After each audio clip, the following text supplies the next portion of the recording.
this video lesson, we will learn more about how to solve absolute value equations.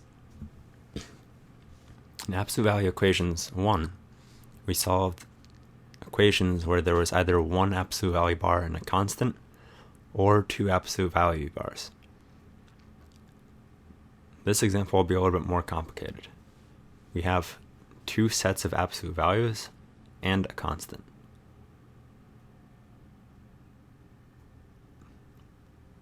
So we sort of have three main terms to deal with rather than two. Now, how do we deal with it in this situation? Earlier, we just looked at the cases. Sometimes you have the positive case and sometimes you have the negative case. That is when you flip signs. So you could either have 2x minus 4 or negative 2x minus 4. Or for the other absolute value bars, you can have x plus 1 or negative x plus 1. The question is, when is it which one, and how many cases do we really have to solve? And to answer this question, let's take a closer look at the absolute value of 2x minus 4. When is it equal to 2x minus 4?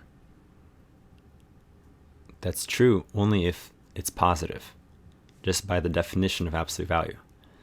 But when it's positive, that means that x is greater than or equal to 2. We can just solve it very simply like this. So if x is greater than or equal to 2, and I'll rewrite this in just a second, then the absolute value of 2x minus 4 is equal to just 2x minus 4. Here it is. X greater than or equal to greater than or equal to 2.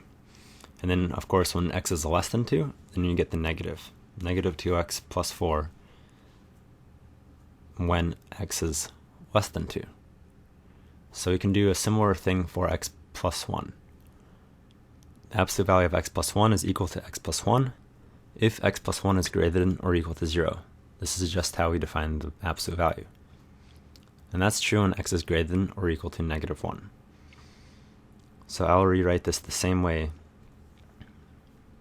but for x plus 1. It's equal to x plus 1 if x is greater than or equal to negative 1. And it's equal to the negative of this, which is negative x minus 1, when x is strictly less than negative 1. Now, how does this help us solve the equation?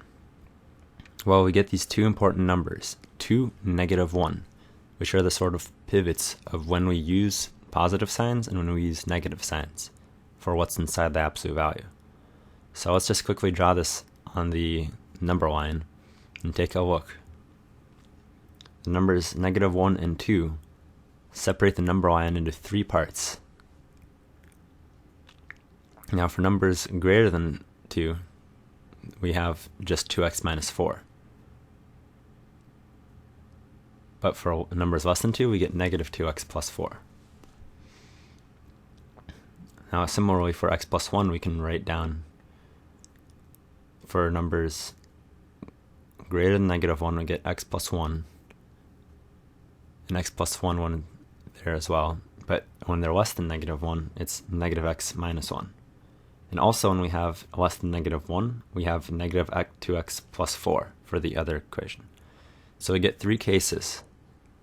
Either we have both of them are negative, or we have one of them's negative, one of them's positive. Specifically, the 2x minus 4 gets a negative sign, and the x plus 1 stays positive. And then they're both positive. So these are the three cases that we have to check. And we can separate them by x less than negative 1, x between negative 1 and 2, and x greater than or equal to 2. So here again I write negative 1 and 2 because those are our sort of separating points. So if x is less than negative 1, then these absolute values are both negative. So what that means is we put a negative sign in front of the contents of both of them. So we get a negative 2x minus 4 and a negative x plus 1. And this is equal to negative 2x plus 4 minus x minus 1. Now let me correct that real quick. there should be a negative sign in front of that 2x. There we go. So we have negative 2x minus x is negative 3x, and 4 minus 1 is 3, and this whole thing is equal to 6. So it's real easy to solve from here. You just get negative 3x equals 3, so x is negative 1. So it's all good. It seems like x equals negative 1 is probably an answer. But there's one little point that makes it seem suspicious, is that we made the assumption that x is less than negative 1 to end up with this linear equation. But if x is less than negative 1, how can x be equal to negative 1? So we'll keep negative 1 as a possible answer, but we'll be a little bit suspicious, and we'll definitely have to check if it really works. Next, if negative 1 is less than or equal to x is less than 2, then we have one of these is negative and one of them is positive. Specifically, since x is less than 2, 2x minus 4 is less than 0, so we put the negative sign in front. But since x is greater than or equal to negative 1, we put the plus for x plus 1. So there it is. So now all we have to do is collect like terms. And we get negative x plus 5. And this is equal to 6. So then negative x is equal to 1, or in other words, x is equal to negative 1. Well, hey, we got negative 1 earlier, but we were a little bit suspicious about it. But if we look now, x can be equal to negative 1 because it's greater than or equal to negative 1. So we're a little bit less suspicious of the answer. But notice how we got negative 1 twice. So we'll check it later and hopefully it'll work.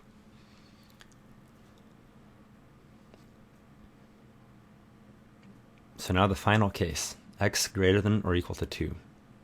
In this case, both of the absolute values are positive because the insides are positive. So we just rewrite the expression without absolute value bars and collect the like terms. And we get 3x minus 3 is equal to 6. We simplify, 3x equals 9, x equals 9 over 3 is 3. So we get x equals 3, which is also greater than or equal to 2. So x equals 3 is definitely a valid looking answer.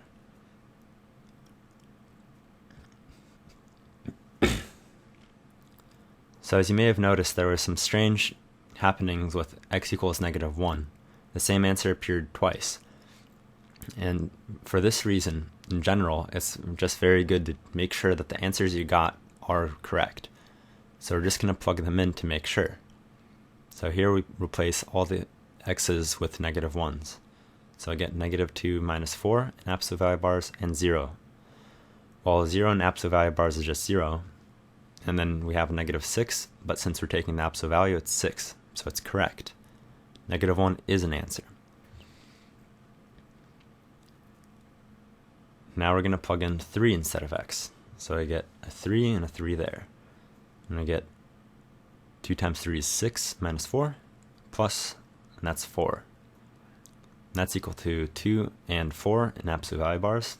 But since they're positive, it's just 2 plus 4, and that's equal to 6. So both of these answers are correct. And there it is, there's a solution. Thank you for watching this video lesson. I hope it helped.